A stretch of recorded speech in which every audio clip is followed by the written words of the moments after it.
welcome to another edition of the Sports War.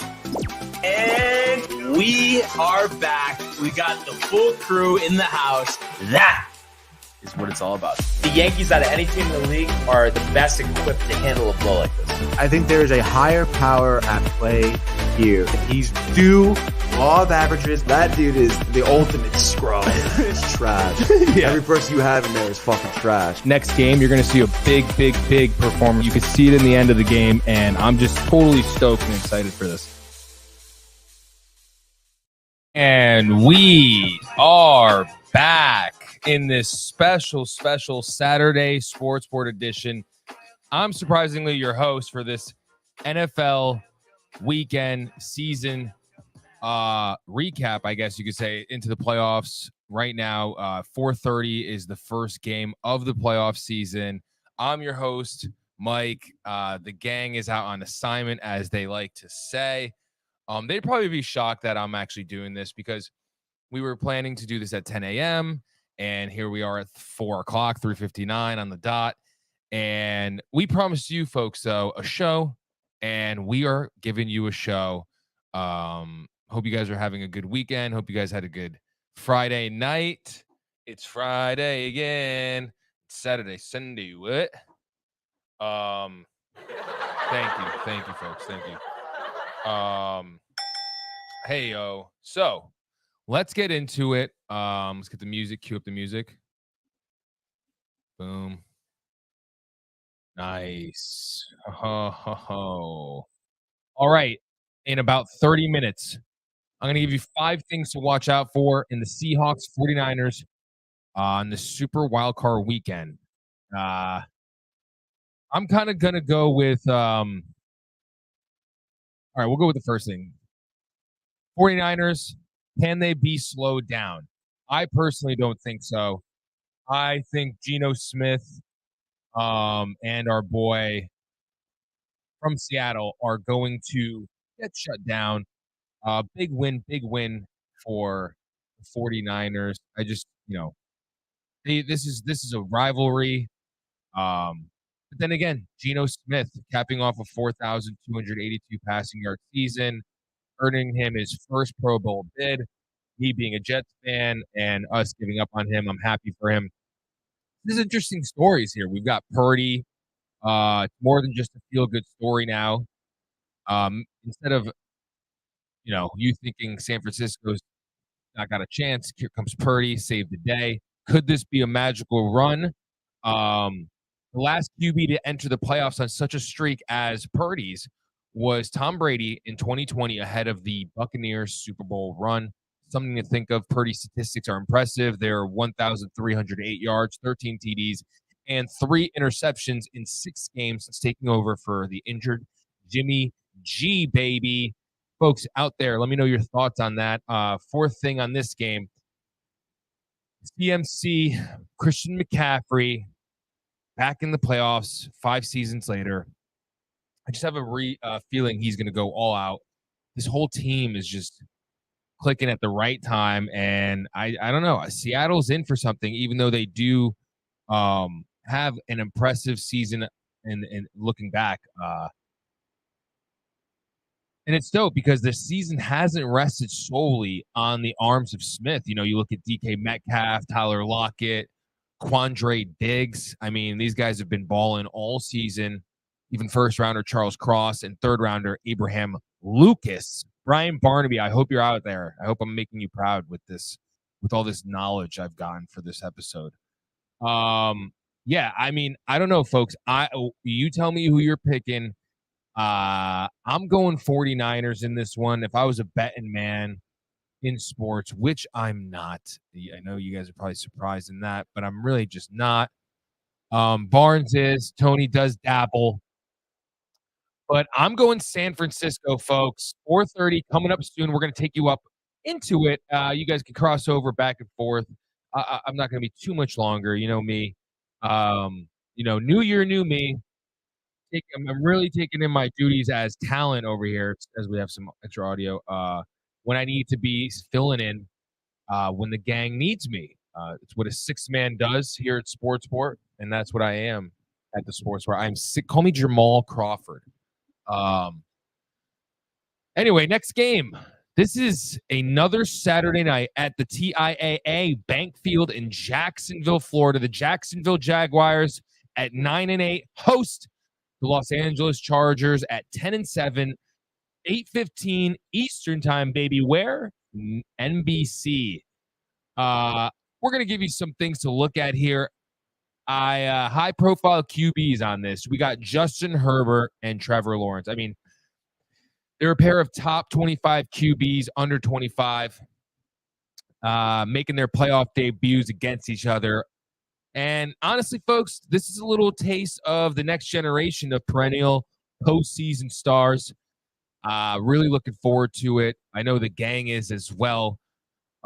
This will be the first ever playoff game between two QBs selected in the top 10 within the previous 3 drafts, and will be just the third matchup of QBs that are making their playoff debuts within their first 3 seasons in the Super Bowl era. Per NFL research, folks, I mean, does the sports report give you anything else other than the factoids and obviously our opinions? But I mean, when we got to bring the facts, we bring the facts.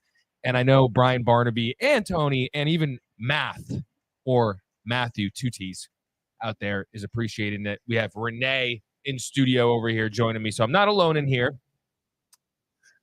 Let's get into some more stats with these two QBs. I mean, Herbert 70.1 and Lawrence 69.7. I think Tony's leaning towards Lawrence, and I'm not talking Matt or Joey, which if you guys haven't seen the Brotherly Love show from back in the day, go check that out. Shout out the Lawrence brothers. I know you have a podcast now, the Brotherly Love podcast. We'll fact check that, but I think it's good. That'd be cool to get on their show and vice versa. I don't know if they talk sports. They probably just talk all brotherly love stuff. But I could chat with you guys about that. I was a huge fan, Joey. Still am. Melissa and Joey, that was a great show. I don't know what you're doing now. But anyway, moving forward, get back to the sports, Michael, as Barnes would say. So, the Chargers and Jaguars. All right, so yeah, back to my notes. Two of the 3 teams in the NFL this season to produce a trio of pass catchers with 750-plus receiving yards. So, guys, if you like offense, basically, if you like passing, if you like high theatrical wide receiver shenanigans, this is the game for you. So, yeah, this is going to be an awesome gunslinging game. An effective pass rush could be the difference, though. Los Angeles has endured its worst loss of the season in Week 3 against the Jaguars. If you guys don't remember, they lost by 28 in a dominant victory.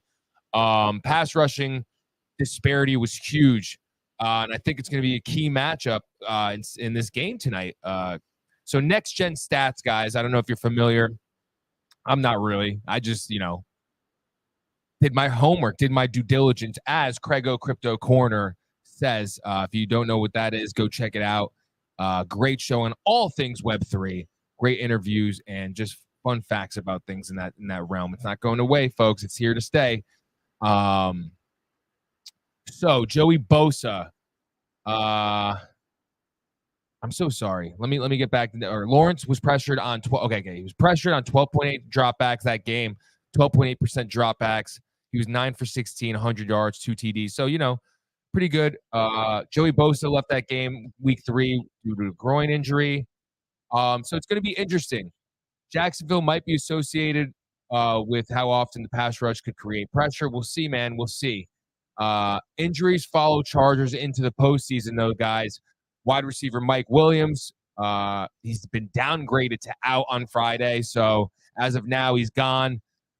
But the big play threat of Williams creates opportunity, though, for Keenan Williams getting desired one-on-one matchups with Austin Eckler.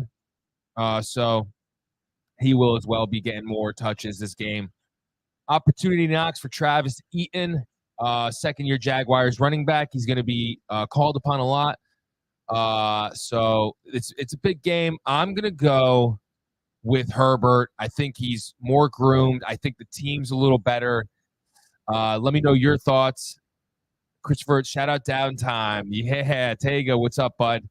Thanks for tuning in. We usually do this Monday through Friday, and usually I'm not even talking at all this much, but got to do what I got to do for the team today. So we're going to move on to the next game, which is Miami and Buffalo, baby. This is a great AFC matchup. Heyo. Who cares exactly? But we got to tell you it. So Buffalo Bills 13-3, Miami Dolphins at 9-8. Where? Highmark Stadium, folks. Orchard Park, New York. That's fucking north. That's way north. This is actually, if you think about it, folks, this is the battle of the most northern tip of the United States versus the more southern in terms of teams in the NFL. So that's some bragging rights right there, I'd say. North versus South. It's pretty sick. When? 1 p.m. Where? CBS. This is going to be a sick game. I think Buffalo is going to just shat all over Miami. If you're looking at what has transpired in the last, second half of the season, I'd say, with Miami, poor Tua. I feel bad for him with all the 3 concussions now. I heard that he should have never even come back after the first one for the season and just sat it out and basically really, really gotten super, super healthy for the next season because he's so young. And now you're looking at 3 concussions where you know how it is. If you have a certain amount, then it's no-go going forward. So it's tough for him there, but you just pray and send good vibes out to him, hoping that is not the case and he'll have a long, healthy career for him because he loves football. And I know he uprooted his whole family from Hawaii to the States. And his brother I know is not nearly as good as him. So how can Miami slow down Josh Allen? I mean, gosh darn it. I don't know. I personally am not a huge Josh Allen fan. I'm not a Josh Allen fan, but he is good. He's not great in my eyes, but he is good. I mean, how do you stop anybody? You got to just play good defense. You know what I mean? Bill's secondary still has a challenge on its hands. I mean, when you have Tyreek Hill and Jalen Waddle, you got your hands full there. So anything can happen in this game. Some would say you could the emotional high of Damar Hamlin, who had suffered that horrible cardiac arrest in Cincinnati now, I think a couple weeks ago. And as you guys know, he's been discharged since, and, he's been doing well, which is all awesome. There's 2 ways this can go for them, I feel like. I feel like that emotional energy high can bring it now it's coming, down, or it could be they could ride it and it's going even higher. And it's like a fucking tsunami that takes over the whole league and wins them a Super Bowl. Who knows? I'm going with the Buffalo Bills, though. I really don't care about this game. If it were me, I'm not even going to watch this game. I'm not lying. I know Barnes will be in the red zone doing all his homework and all that stuff. Breaking news, the White House aides find 5 more classified documents at Biden's house. Ever since COVID, it's been just a movie. It really has. Back to the sports, though. As we got some comments. Wow. Yes, baby. I'm gonna give you a score on this game. I'm gonna go 35-3. Miami gets smacked, and there's questions there. Next game. This is actually a game I'm really, really, really, really, really, really interested in. It's the G-Men at 9-7-1 versus the Minnesota Vikings. Where? U.S. Bank Stadium in Minneapolis, 4:30 p.m. Eastern time tomorrow. This is going to be a battle, huh? I mean, I think the Giants are going to win this. I just feel they have no pressure because, no one really expected them to be here, and I'm sure their coach is expressing that and taking it one game at a time. And this team is eerily similar to those championship teams where you didn't really expect much. They struggled here and there, and they found their rhythm and who they were, their identity, and took it to not 1, but 2 Super Bowl wins with Eli Manning, who Daniel Jones can play Eli Manning in a biopic. So they basically have Eli Manning Jr., which he kind of is, just more athletic in my opinion. I'm going to give the Giants a win. I think the Giants are going to go on a nice little run here in the postseason. And I'm not a Giants fan. I'm a Jets fan. So if you don't know, that's big. Giants, I mean, I can't give you a score, folks. I'm not going to. I'm not. I don't know what you want from me. Going to go to the next game, though. Baltimore, Cincinnati. Baltimore, I know that our boy Lamar Jackson is not playing, if I'm correct. Huntley says he's a game time decision for Cincinnati. So it's really a shit show. Ravens, Bengals, round 3. I mean, Cincinnati's rolling. It's over. You know, I mean, the Bengals are going to demolish Baltimore. Huge questions going into the after this game for Baltimore in terms of coaching and Lamar, and I'd be surprised, dude. If I'll tell you this right now, I'm predicting Lamar Jackson does not go back to the Baltimore Ravens after this game. After this will be his last season, you will not see him in a Baltimore Ravens uniform. Sorry, Baltimore fans, but I think this is it. You didn't treat him right, and you're gonna pay. I'm gonna go Cincinnati. A whopping 53-3. Just totally putting question marks on the whole Baltimore Ravens history, even. That's how bad of a spanking it is. Joe Burrow, 400 yards plus, minimum 400. Going forward, we have the Dallas Cowboys versus Tom Brady, who I know everybody knows. First of all, where Raymond James Stadium. This is a Monday night game, 8:15. It's on every fucking ESPN, ABC station you can find. Tom Brady loves playing America's team. You know, I hate both teams. I hate Tom Brady. Not hate. Hate's a strong word, you know. I really don't care. That's another thing. But if I'm putting myself into this world of sports, NFL, I don't like Tom Brady. I think he's a rat. I think he's a chief. I think he's got some baggage behind the scenes that nobody knows about.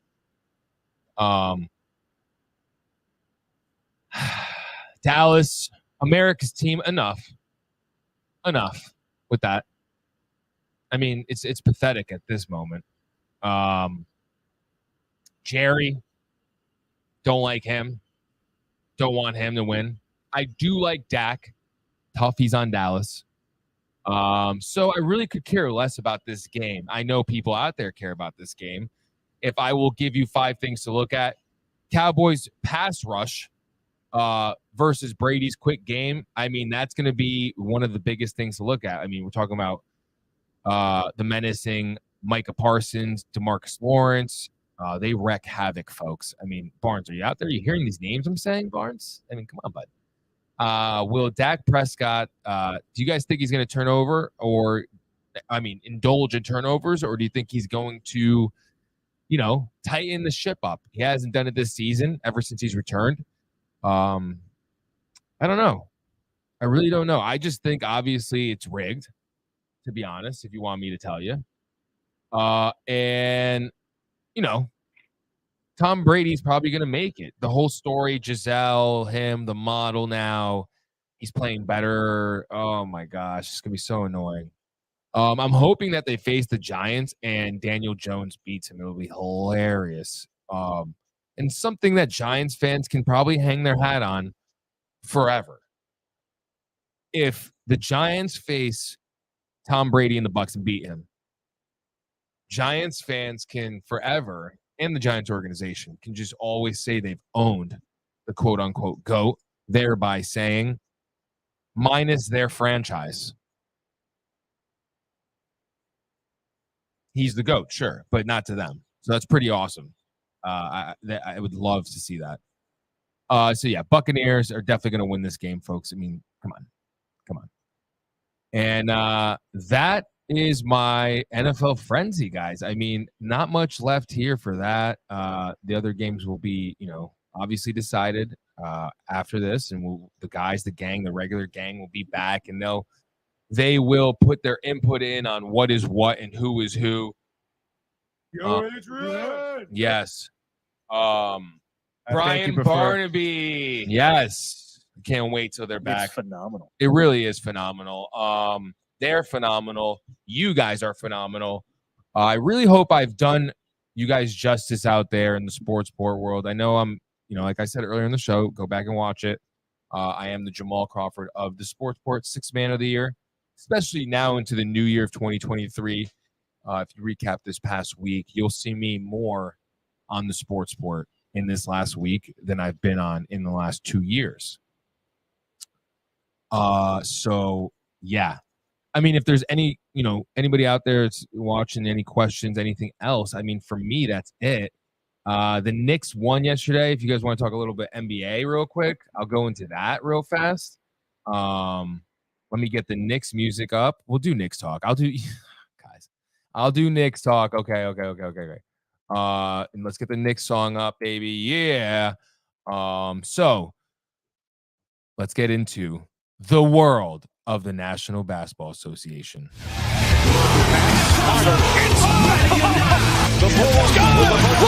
James at the buzzer.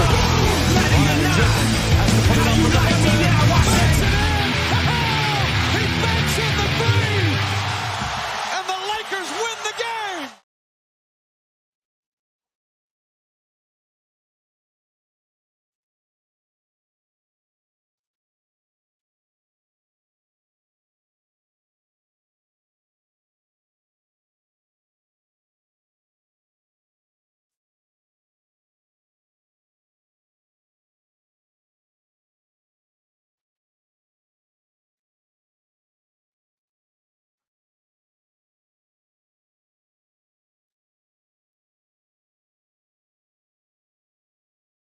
Oh,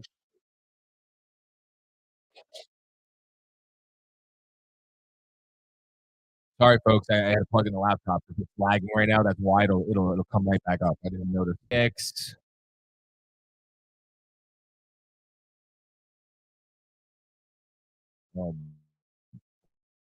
Or should just off.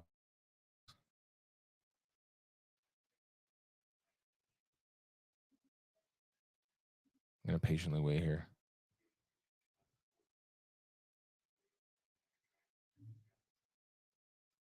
Wow.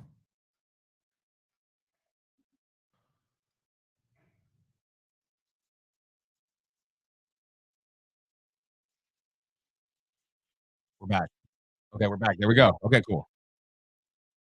Okay, cool. Go to Friday, January 13th. The Knicks beat Washington 112-108. I saw the dunk by Julius Randle. Cool. Very, very cool. I'm just really over this team. Not, and that sounds harsh, guys. So let's just look at the stats real quick. We'll go here. So RJ Barrett, 32 minutes, right? 7 for 13, shooting 53%, 53.8. 1 for 3 for 3, 33.3, 333. I do like that. 2 for 4 from the fucking free throw line. That I do not like at all. 5 rebounds, all defensive, no offensive rebounds. I like. You know what? When this song comes on, you just gotta jam for a second. At 5, no offensive. When you're a big body like that at the 2, you got to get in there and get some rebounds. Dwayne Wade did that so much for Kobe's, Jordans. You got to at least average a couple more offensive. No steals, no blocks, no turnovers. 17 points in the night, -8. It's just so sad. 23 for Julius, plus 12, 16 rebounds. I mean, I told you he was going to be a bully this season from the get-go. 35 minutes. Jalen Brunson, 40 minutes, 19, 34 points. I mean, he had a game. 34, 8, and 8. I mean, he had more defense. He had more rebounds than RJ Barrett. He is 5'9", probably. And they give him the extra height, I'm telling you. And 12 for 24, 53 he shot 50%. 7 for Jalen. Like, he's a piece. I like him. Get me Bol Bol. Julius is perfect. He's a perfect trade for that. I'll even throw in, who do you want? Who do you want? Look at the DNPs. Like, get these fucking bums out of here. I'd keep Rose. I like Rose in the culture. I mean, and Ryan are shitty Adono. I actually, you know what? Get him out of here. I don't like it. Everybody else, Flyman, Videnko. Who the hell is this? What is this, dude? Cam can Jericho, I guess. Everybody else, you're out. They play Detroit tomorrow. Yes, tomorrow. It's just whack. They're whack. I'm not. There's no more. The league is whack. I don't know if you guys saw JJ Redick's podcast, but basically showed the stat discrepancies and how in the the Suns would be like the whatever placed, they're like bottom 20 offensive ratings it would be today, and defense. It's the game just needs, if they're going to change things offensively, right? Because these guys are so elite now offensively, they got to add more help for the defense to balance it and just make it more difficult and more of a make the mind of the game. When it's more physical, you have to use your mind more, is what I'm trying to say. I like the physicality that it used to bring. That big game in San Antonio, if you guys didn't see it, was pretty cool. The stadium was huge. There's the record 68,000 plus, a little bit over. Golden State totally smacked them by 30. We watched it at the Horseshoe Cafe last night. A little bit of it, got a tail in. First of all, I'm gonna go. So I'm gonna go. I see Utah beat Orlando. All right, like still 18 minutes. You guys suck balls, sack. Which, if you like that, that's great. There's no problem there. I have no problems with it. But they suck. 18 minutes for Bol, minus 19. Because you can't get in a rhythm when you're DNP'd and then come in, and it's just tough. 4 points, a turnover. They're just trying to ruin his career at this point. Let me get out of here. I'm over it. It makes me depressed. Well, there you go. That's our NFL frenzy, folks. I hope you enjoyed.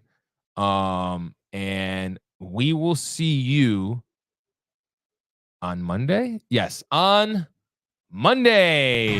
Hey guys, Tony here from Downtime TV checking in. I want to thank all our fans out there who's been liking, subscribing, sharing our content. You guys are the best. You guys are our bloodline. You make us love what we do. Thanks again.